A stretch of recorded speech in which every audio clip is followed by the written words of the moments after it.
Take 3. Okay. It's late. I'm tired. And I do these at night rather than first thing in the morning because I don't like looking really tired. Well, guess what?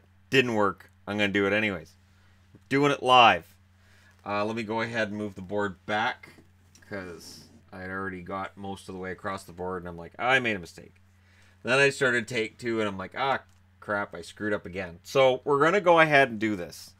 We're going to get through this together as a family. And that's what I consider this channel to be, as a really nice, fun, dysfunctional family where we all sit and yell at each other all day. And then when somebody gets sent to the room, they're like, why did I get sent to my room? I didn't do anything. I just called you big dummy head.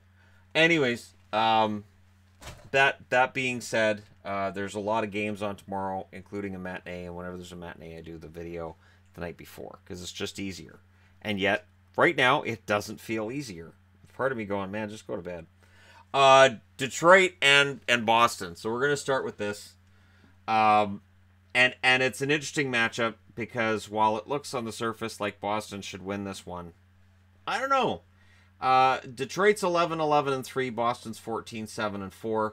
Larkin leads Detroit in scoring with 9 goals and 12 assists. Nyquist 3 goals, 15 assists. Athanasiou 11 goals, 5 assists. Bertuzzi 8 goals, 7 assists. Mantha 9 goals, 5 assists. Nielsen 14 assists. Green with 2 goals, 11 assists. Cholowski 4 goals and 8 assists for the Detroit Red Wings.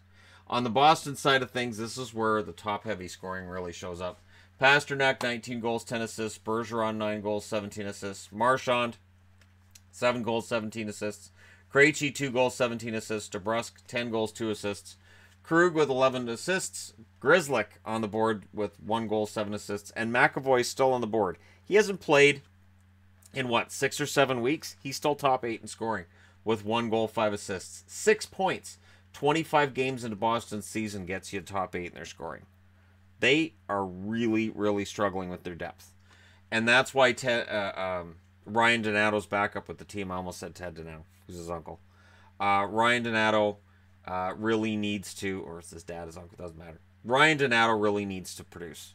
I couldn't care less who he's related to. He could be related to Freddy Krueger for all I care. He needs to produce. And he didn't to start the season, ended up in Providence. Let's hope he found some Providence while he was down there, had some wonderful, miraculous moment. And after the shootout winner the other night, maybe he can come through tomorrow against Detroit. We'll see. Goaltenders, I expect Howard to be in net. 8-6-3 record, 2.70 goals against, 921 save percentage. He is a large part of the reason why Detroit's still relevant when it comes to playoff chase. Bernier, 3-5 record, 3.63 goals against, 892 save percentage. On the Boston side, I expect Halak, who's been the better goalie, 8-3-2 record, 2.06 goals against, 936 save percentage. But Rask has been playing better lately, and you might want to play him as maybe the hot hand. 6-4-2 record, 2.54 goals against, 917 save percentage. Over their last 10, Detroit 6-3-1, they won their last game. Boston 6-2-2, they won their last game. On the road, Detroit's 4-6-1. At home, Boston's 9-2. That's a big part of the reason why I look at them and I go, yeah, Boston probably wins this game. But Detroit, they're unpredictable. Versus the East, Detroit 7-8-2. Versus the East, Boston is 10-3-1. Detroit last year, the big thing that I had going with them was, when are they going to get above 500 and maybe start making up some real estate on those teams ahead of them? They could never do it. They would get to a game like this, they would stumble, they would fall, and they'd end up 4 or 5 games below 500 and then dig their way back up to 500 and then fall right back down again. I'm not saying they're on that trajectory, but it's starting to look very, very similar to last season. Next up, 2 of my favorite teams meet in Vancouver. It's Dallas and Vancouver. And I'm going to be honest here. I'm hoping for a Dallas victory only because Dallas is flirting with missing the playoffs again. I know it's early. I didn't expect Vancouver to be in the playoffs. I don't have a problem with Vancouver missing the playoffs. But if Dallas misses the playoffs again, I'm not going to be a happy camper. Because, again, I don't expect Vancouver to be there in the end. I'm not trying to cast stones. In fact, I'm going to defend somebody here when we get to them. But Dallas really needs to build a lot of momentum off this road trip. Sagan leads them in scoring with 8 goals and 17 assists. Jamie Benn, 10 goals, 11 assists. Radulov, 8 goals, 12 assists. Spezza, 5 goals, 10 assists. Klingberg, 5 goals, 8 assists. Shore with 5 goals, 8 assists. Heiskanen, 4 goals, 7 assists. Lindell rounds out the top 8 scorers with 3 goals, 7 assists. On the Vancouver side of things, Horvat, 11 goals, 13 assists. Pettersson, 13 goals, 9 assists. Goldobin, 4 goals, 12 assists. Besser got a couple goals the last game. And if Besser and Pettersson play really, really well together for the rest of the year, I'm going to be happy no matter what the record is. 6 goals, 7 assists. Virtanen, 8 goals, 4 assists. Eriksson, 4 goals, 8 assists. Granlund, 5 goals, 6 assists. And Hutton with 4 goals and 6 assists. Goaltenders. I expect Hudobin unless Bishop's good to go. Bow is still with no record, no goals against, 1,000 save percentage. Hudobin, 5-5-2, 2.86 goals against, 911 save percentage. And Bishop, 8-5-1, 2.33 goals against, 922 save percentage. With Hudobin playing this much, it does show that he is not as strong a goaltender as Ben Bishop. He's not paid like Ben Bishop either, so that's kind of the way it's supposed to work. On the Vancouver side of things, Bachman, who's down in Utica again, 0-1, 6.00 goals against, 793 save percentage. Nilsson, 3-4, 2.86 goals against, 902 save percentage. I kind of expect Nilsson here. I think Markstrom gets a rest. Markstrom, 8-9-3 record, 3.31 goals against, 897 save percentage. Vancouver media, in the press conference last night after the loss to Vegas, really seemed to want to get a soundbite from Travis Green about Markstrom needing to make more saves and needing to have a better save percentage, and that his numbers needed to be better. I'm going to agree on some level that, yes, Markstrom's numbers aren't where you would ideally want to see them for a starting goaltender in the league. And before this season, I said I thought Vancouver had one of the weaker starting rotations in the league because I think both goalies ideally are a 1B. I don't think there is a really fantastic goaltender in there. But this slide has not been Markstrom's fault. These numbers have not been Markstrom's fault either. That defense is allowing really prime scoring opportunities from in close, and no goaltender could come to Vancouver and put up fantastic numbers. None.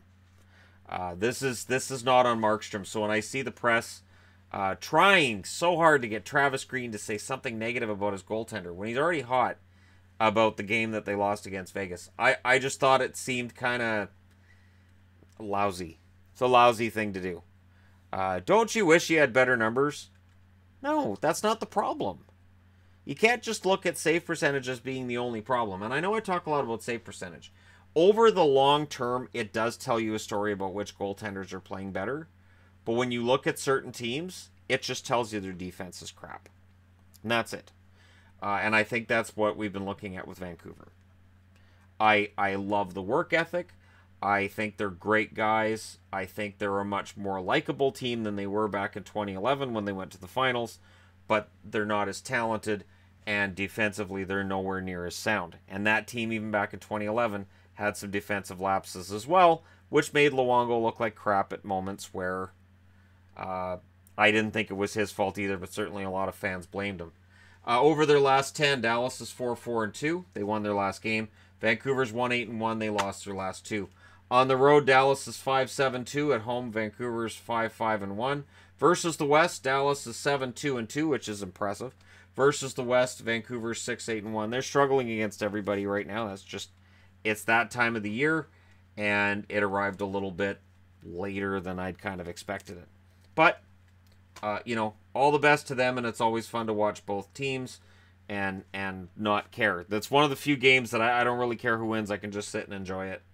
And, you know, do I think Dallas needs to win? Yes. I'd like to see them make the playoffs, but if they lose, they lose.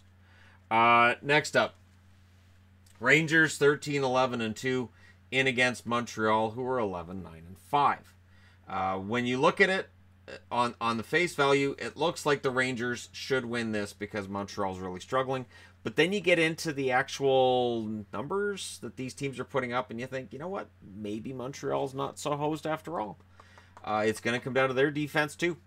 On the Rangers side of things, Kreider leads the way in scoring for 13 goals and 8 assists. Zibanejad, 8 goals, 13 assists. Hayes, 5 goals, 12 assists. Pionk, 4 goals, 11 assists. Howden, 4 goals, 9 assists. VC, 8 goals, 4 assists. Zuccarello, 3 goals, 7 assists. And Hedel still on the board, 5 goals, 4 assists. On the Montreal side of things, Domi, 11 goals, 15 assists. Drouin, 9 goals, 11 assists. Tatar, 10 goals, 9 assists. Petrie, 2 goals, 15 assists. Gallagher, 11 goals, 5 assists. Danault, 2 goals, 12 assists. Shaw, 7 goals, 6 assists. Kotkaniemi, 3 goals and 9 assists. If it comes down to pure offense, I like Montreal's offense better. But it's not just that. Goaltending, I would expect the big-name goalies to play tomorrow night. Georgiev should be the backup at 4-3 with a 3.11 goals against, 903 save percentage. Lundqvist, 9-8-2, 2.62 goals against, 920 save percentage. Pretty solid numbers for Henrik this year. On the Montreal side of things, I would expect Price, 7-7-4, 3.11 goals against, 897 save percentage, ahead of Niemi, who's 4-2-1, 3.61 goals against, 893 save percentage.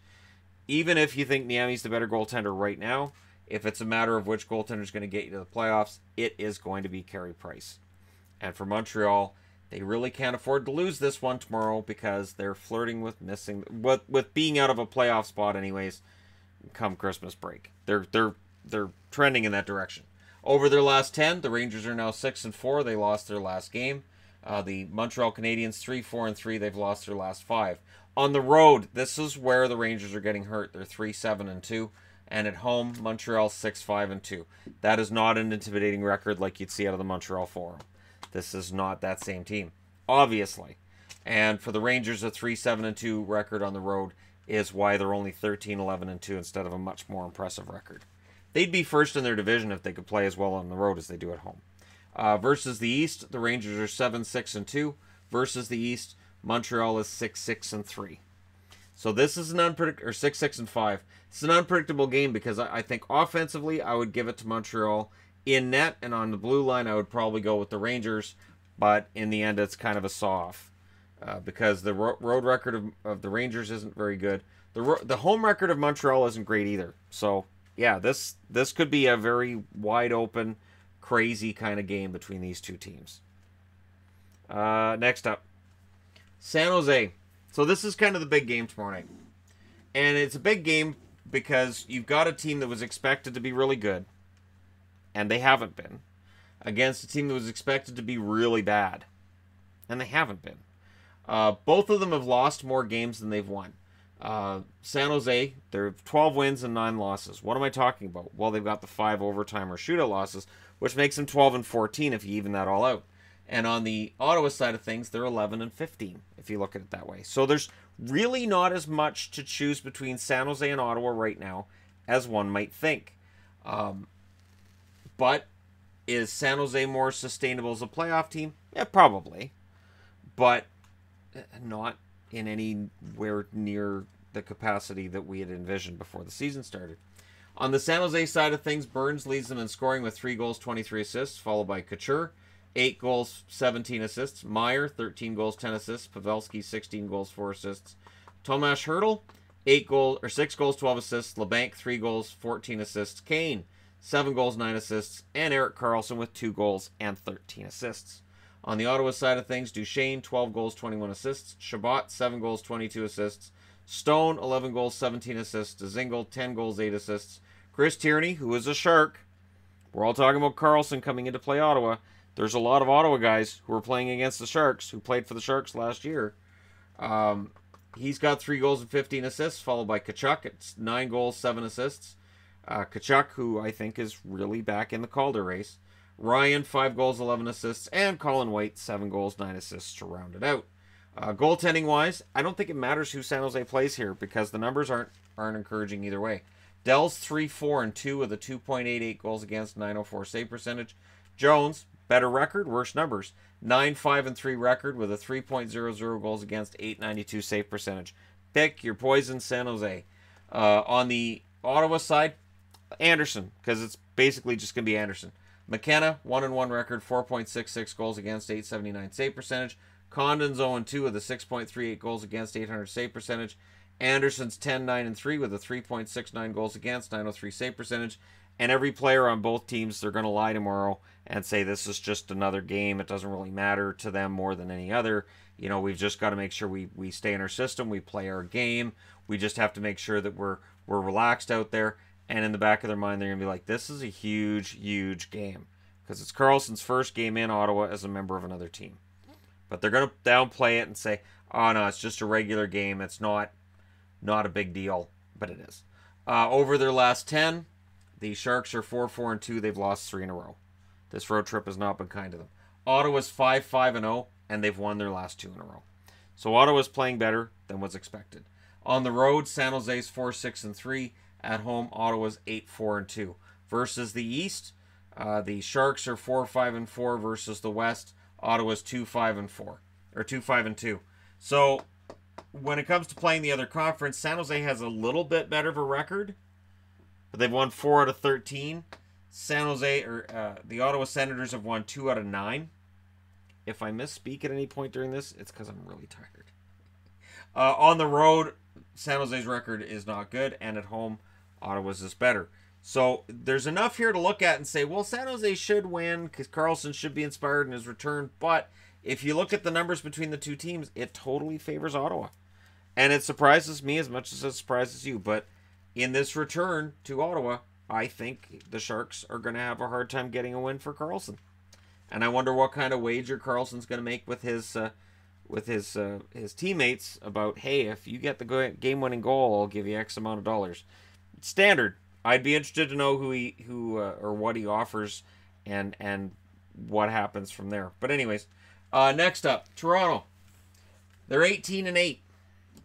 Toronto's legit. And can we... Here's the thing. So, Toronto media, hype. But they're worthy of the hype. And that's the reality. Before the season, I said I thought they would win the President's Trophy this year. I still think that eventually happens. Do I think they win the Cup? That's a whole other thing than the President's Trophy. But they're in against the 14-9-2 and slumping Minnesota Wild. And Minnesota's not going to be happy to see Toronto. Toronto's a team that can score and plays excellent hockey on the road. So this is going to be a huge test for the Minnesota Wild. Marner leads Toronto in scoring with 6 goals and 30 assists. He has 30 assists in 26 games.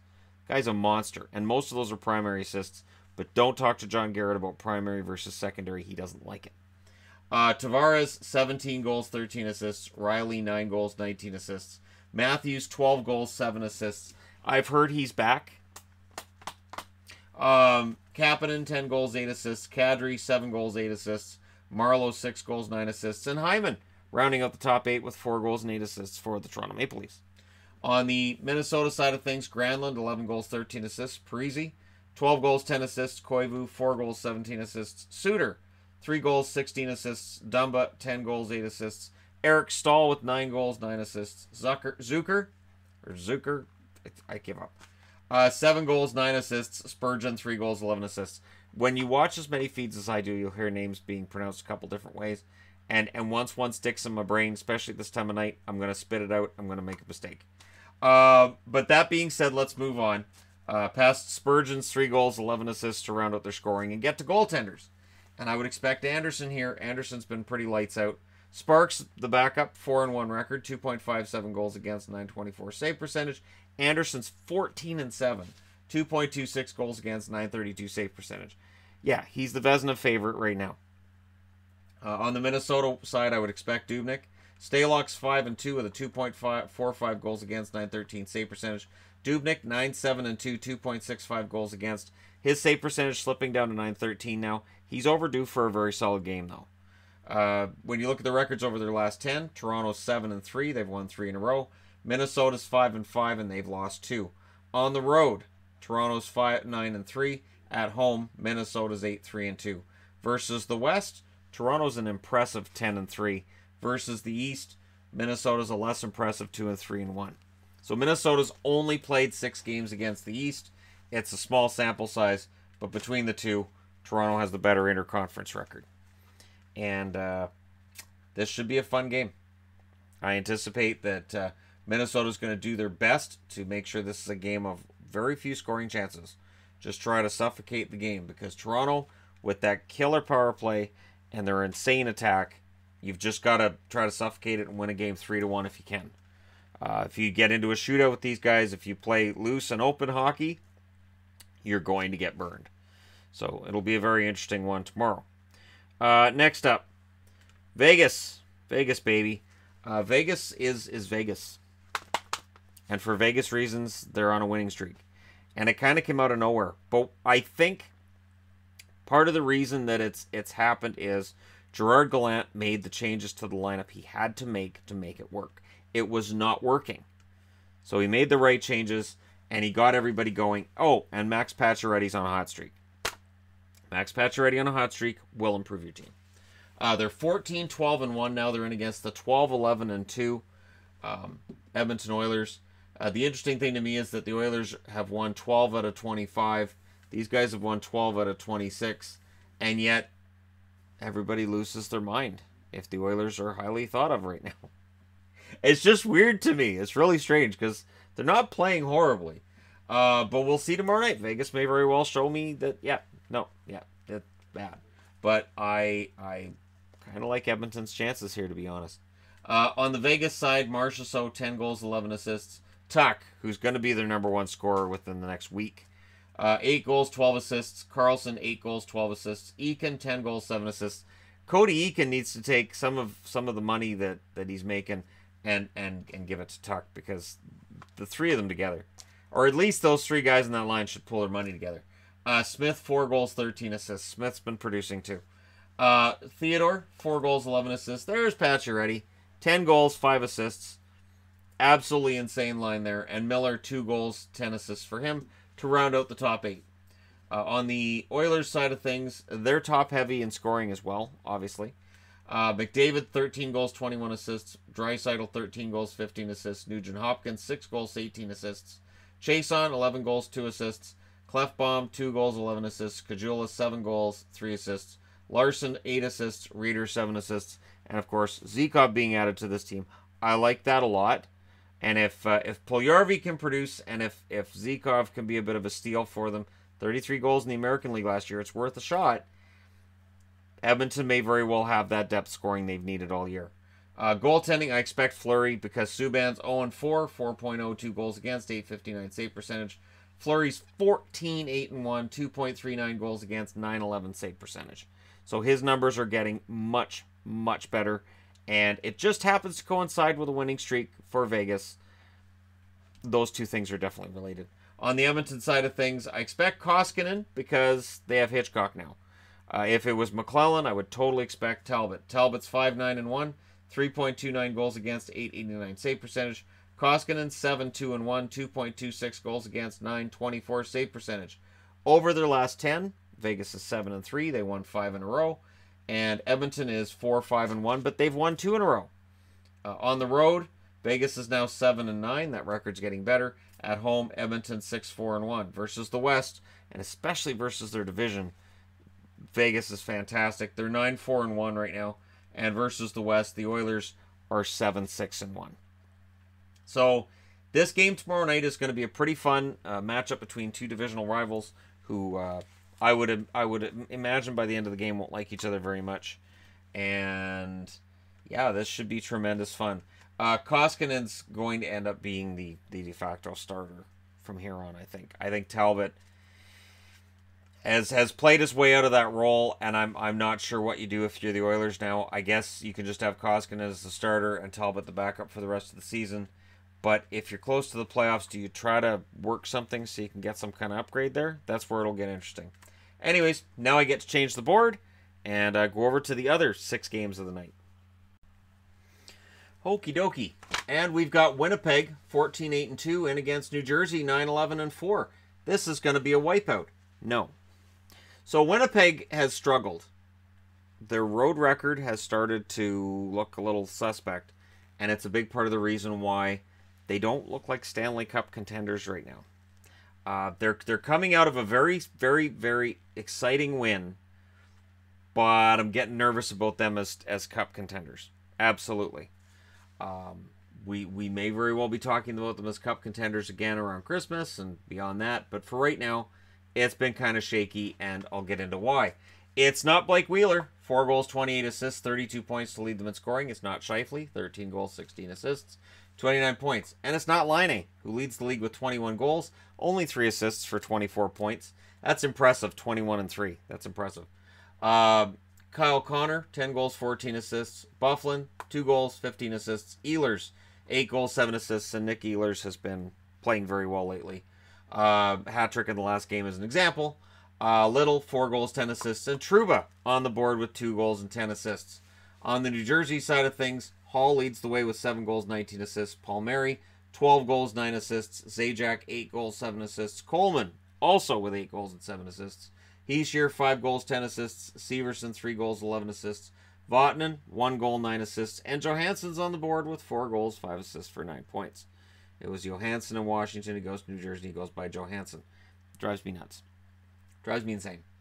I swear that the players who come over from Sweden, Finland, Russia, they'll just change the way they pronounce their name when they get traded just to mess with people. French players do it too, though. You won't see like Patrick Kane getting at some point moved to San Jose and go, I'm going to go by Kane for the rest of my career. Patrick Kane. Kane, really? Yeah, no, I'm not happy with Kane. I think Kane would work. It's awfully close to Kanye. Are you sure? Yeah, no, I'm sure. Yeah, Kane. All right. Hellebuck is the reason I'm worried with Winnipeg. Hellebuck isn't looking like 2017-2018 Hellebuck. He started looking like 2016-2017 Hellebuck. He is 10-7-1 with a 3.09 goals against and a 904 save percentage. Brossoit is the backup. I would play him here. 4-1-1 record, 2.05 goals against, 937 save percentage. I'm just being honest. I would play Brossoit. I'd start giving him more games. Schneider is 0-5 with a 4.28 goals against, 863 save percentage. And see, tonight against the Capitals, Kincaid was in net, so I expect Schneider here at 0-5.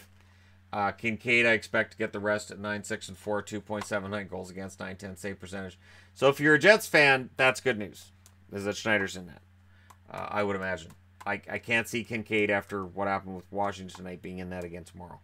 Over their last 10, Winnipeg is 6-3-1. They won their last game.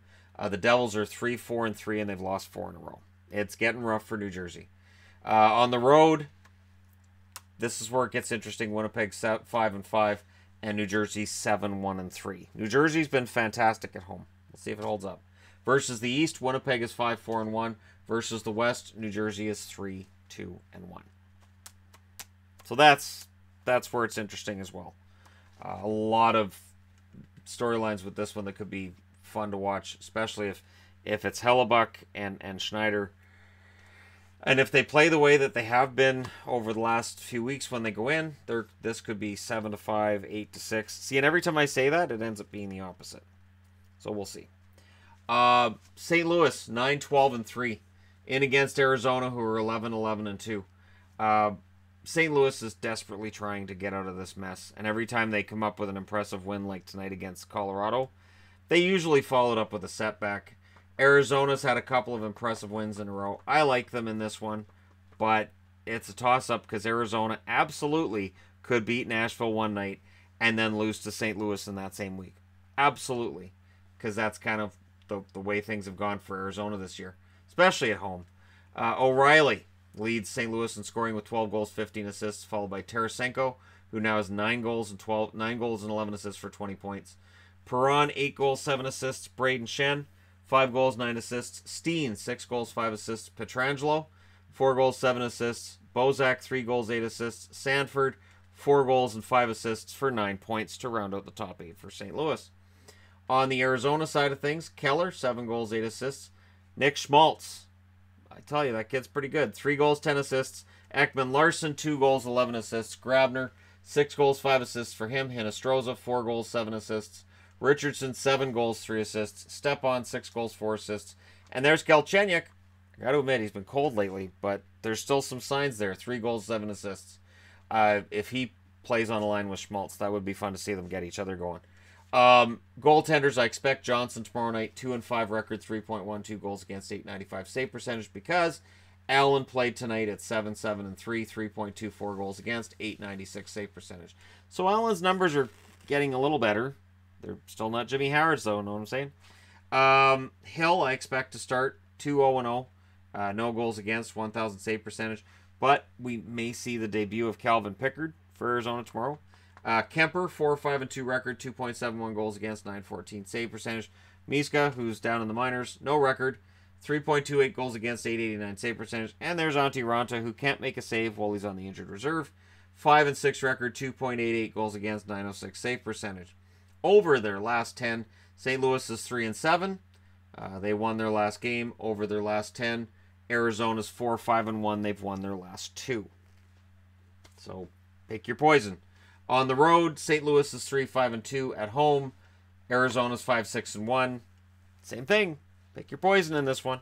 And versus the West, St. Louis is 7-9-3, whereas Arizona is 6-6-1.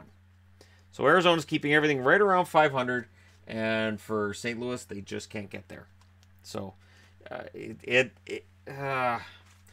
a really tough call in this one because you look at Hill's numbers, then you look at his numbers in the American League, and it's like he's kind of due to lay an egg if they put him in again here. He's kind of due to allow like 4 goals on 10 shots. And for us to be sitting tomorrow night going, well, it doesn't look like Arizona has goaltending.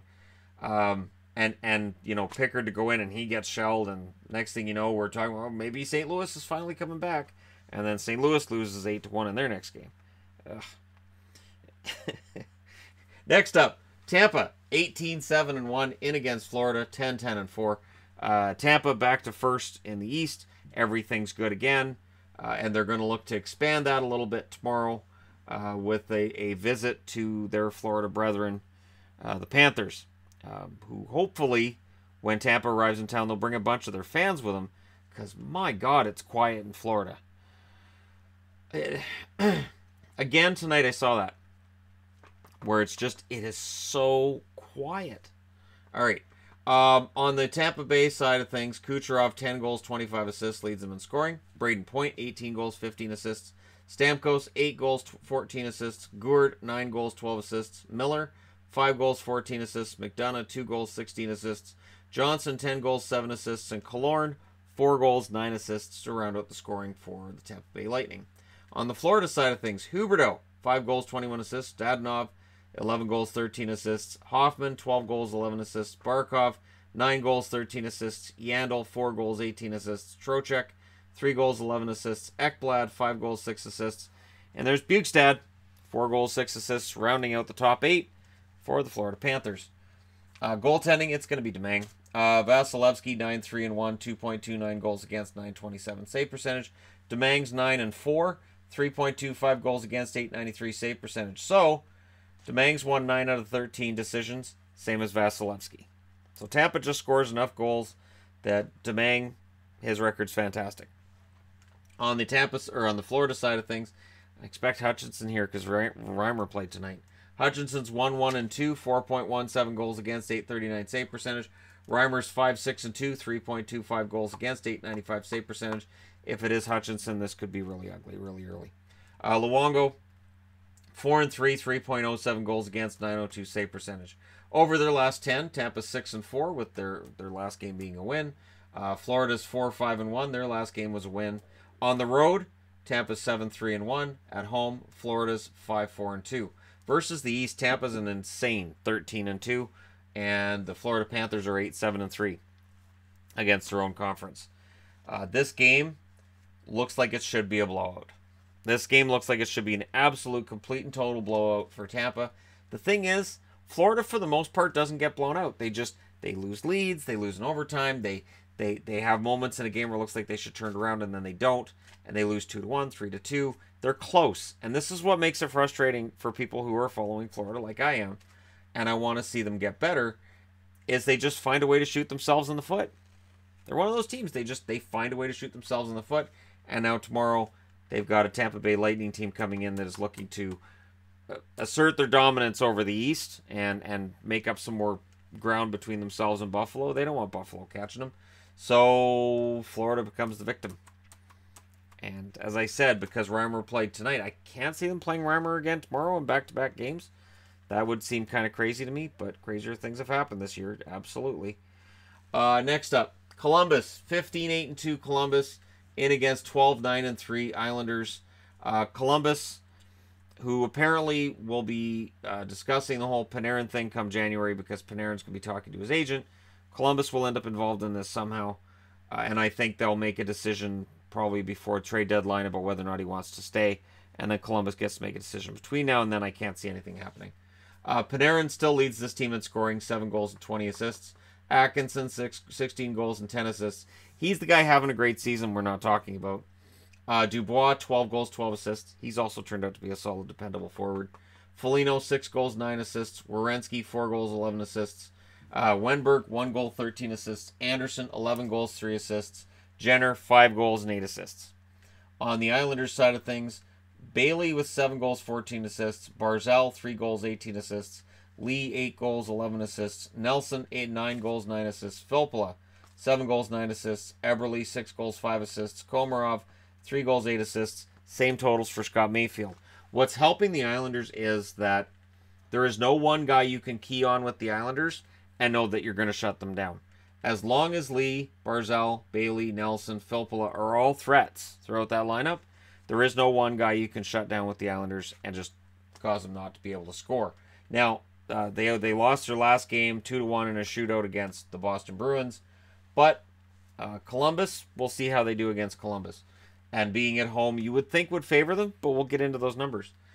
In net, I would expect Bobrovsky. Korpisalo's 5-1-2, 3.73 goals against, 86 save percentage. Bobrovsky's 10-7 with a 2.7 goals against and a 912 save percentage. Not bad. On the Islanders side, I expect Greiss. Greiss is 8-4-1, 2.45 goals against, 925 save percentage. Leonard, while solid in his last game, I would expect him to sit this one out. 4-5-2 record, 2.79 goals against, 913 save percentage. In their last 10, Columbus is 7-2-1. They won their last 2. The Islanders are 4-5-1. They lost their last 2. The road record for Columbus is 8-4-1. The home record for the Islanders is 6-3-2. Versus the East, Columbus is 9-5-1. Versus the East, the Islanders are 9-4-3. So both teams play very well against their own conference. They both have good records, whether it's Columbus on the road or the Islanders at home. But over their last 10, Columbus seems to have the momentum. We'll see if that's maintained or if Greiss can come out and steal one. This definitely has the makings of a game that Greiss could come out and steal. And that road record of Columbus's, I could see it being 8-5-1 and then 7-4-2 for the Islanders. But that's just one man's opinion. Doesn't really mean anything. And again, there isn't really a bad matchup anymore in hockey. Maybe it's the fact that I watch every game and I watch every team. So to me, there is no bad matchup anymore. I just enjoy all of it. But yeah, this one's going to be fun. And I know it's not going to get a lot of attention because Columbus and the Islanders don't really get much attention. The Islanders weren't expected to be anything, and Columbus has never won a round, so people don't pay as much attention to them as they would to a Washington or Pittsburgh, obviously. Or even Philadelphia in their own division, because Philadelphia is kind of fun. And speaking of which, let's jump into that fun. And Philly fans are like, fun? Yeah. They're 10-12-2. They're in against the 10-9-5 Pittsburgh Penguins. That's right. It's the Battle of Pennsylvania. And both teams desperately need a win, which tells me fighting. There should be fighting. That being said, of course, neither team has exactly a really tough lineup. In fact, last I saw, Tyrell Colborn got sent down. And if he's sent down, then I think that's the number one fighter that Philly has in their system, is Goulbourne. Giroux leads them in scoring with 8 goals and 21 assists. Couturier, 10 goals, 8 assists. Voracek, 6 goals, 12 assists. Konechny, 7 goals, 8 assists. Simmons, 9 goals, 4 assists. Lindblom, 4 goals, 7 assists. Goss to Spear, 3 goals, 8 assists. And Lawton, 6 goals, 3 assists. Right, Scott Lawton's on the board. On the Pittsburgh side of things, Malkin, 9 goals, 21 assists. He's been stuck at that total for a while now. For a long while. Crosby, 13 goals, 15 assists. He's going for the scoring title on the team anyways. Kessel, 10 goals, 18 assists. Gensel, 11 goals, 9 assists. Letang, 5 goals, 5 assists. Nyquist, 9 goals, 6 assists. Simone, 4 goals, 9 assists for him. And Alexiak, 4 goals and 6 assists. He's in double digits, and he's still in the top 8 in scoring. Goaltending, Pickard's gone. So Pickard is not on the board for them. Elliott, 6-7 record, 2.59 goals against, 911 save percentage. Stolarz, 3.38 goals against, 898 save percentage.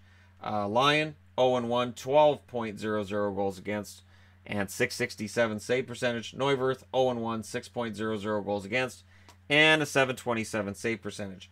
Whoever starts in net, you got to try to stop Pittsburgh. Good luck. Pittsburgh was able to tear apart the defense and the goaltending for Philadelphia in the first round last year. We'll see how they do against them tomorrow night. I would expect DeSmith in net. Jari should be the backup. 0-1 record, 3.50 goals against, 887 save percentage. Murray, who's on the IR, 4-5-1 record, 4.08 goals against, 877 save percentage. DeSmith is 6-3-3, 2.41 goals against, 924 save percentage. Over their last 10, Philadelphia's 4-5-1. They lost their last 2. Pittsburgh's 4-4-2. They lost their last game. On the road, Philadelphia's 5-5-1. At home, Pittsburgh is 5-5-2. Pick 'em. I don't really have a whole lot to add. Versus the East, Philadelphia's 4-8-1. Versus the East, Pittsburgh's 3-8-4. They can't beat the East, either of them. Well, one of them has to tomorrow. Their road and home records are virtually identical. Their records over the last 10 games are virtually identical. They can both score. They both have trouble keeping the puck out of their net. That leads to some fun hockey, especially since these teams aren't huge fans of one another. Not really seeing a big Kumbaya Christmas special with the two Pennsylvania teams showing up together and hand in hand and singing with a Coca-Cola and all that crap. That's... As much as people would love to see that Christmas special, there's no Christmas miracle in Pennsylvania. That's just not going to happen. It's not. And last but not least, there's a bunch of people saying, wow, finally. Me, basically. Chicago, in against Nashville. Chicago's 9-12-5, Nashville's 17-8-1. And you look at the tracks these teams have gone on, and it looks like, on the surface of it, that Chicago's downfall started with the sweep they experienced at the hands of Nashville. Now, Chicago fans would say the downfall started with Crawford being injured last year. No matter what way you look at it, the last time these teams met in the playoffs, it was a watershed moment for the Predators, and it was kind of an omen for the Hawks. The Hawks are now 9-12-5, and the Predators are 17-8-1. But while the Predators are up there and they're right near the top of the league overall, they've kind of lost their edge over the last few games, and we'll see how that affects them down the road. Leading scorer for Chicago is Patrick Kane, or Kane. 13 goals, 16 assists. I'm just kidding. That's not a thing. Because if anybody skips to this and they go, Kane, what is he talking about? Watch the rest of the preview. Taves, 11 goals, 10 assists. DeBrincat, 10 goals, 10 assists. No, don't swear at the computer when I say watch the rest of the preview. Saad, 7 goals, 7 assists. Anisimov, 4 goals, 9 assists. Gustafsson is on the board. Gustafsson, good for him. 4 goals, 7 assists. Cahoon, 3 goals, 8 assists. And Seabrook, 3 goals, 7 assists, which means somebody has to get traded because Yoki Haryu's been pushed out of the top 8. So Stan Bowman's got to trade somebody from the top 8 so that Yoki Haryu gets back in there. Top 8 for Nashville. Forsberg, 14 goals, 8 assists. Johansson, 4 goals, 17 assists. Yossi, 5 goals, 13 assists. Turris, 5 goals, 11 assists. Ekholm, 3 goals, 12 assists. Arvidsson, 8 goals, 5 assists. Fiala, 3 goals, 9 assists. And PK Subban, 2 goals and 10 assists. Goaltenders, I expect Ward, after Crawford getting shelled the other night. Crawford's 5-10-1, 3.18 goals against, 901 save percentage. Ward, 4-2-4, 3.9 goals against, 890 save percentage. On the Nashville side, I kind of expect Saros here because Chicago's record's poor, and Rene, I give him a night off. Saros, 7-4, 3.29 goals against, 891 save percentage. Rene, 10-4-1 record, 1.85 goals against, 935 save percentage. Those numbers are pretty good. Not bad. Pretty good. Yeah, sure. Over their last 10, Chicago's 3-5-2. They lost their last 2.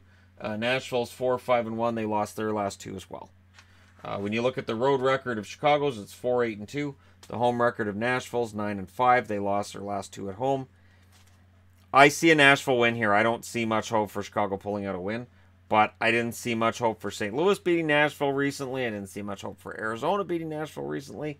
Nashville seems to be playing down to the level of teams that are below them in the standings, and making some goaltenders look pretty darn solid. And that's not meant to insult Nashville. Every team does this. It happens every year with everybody.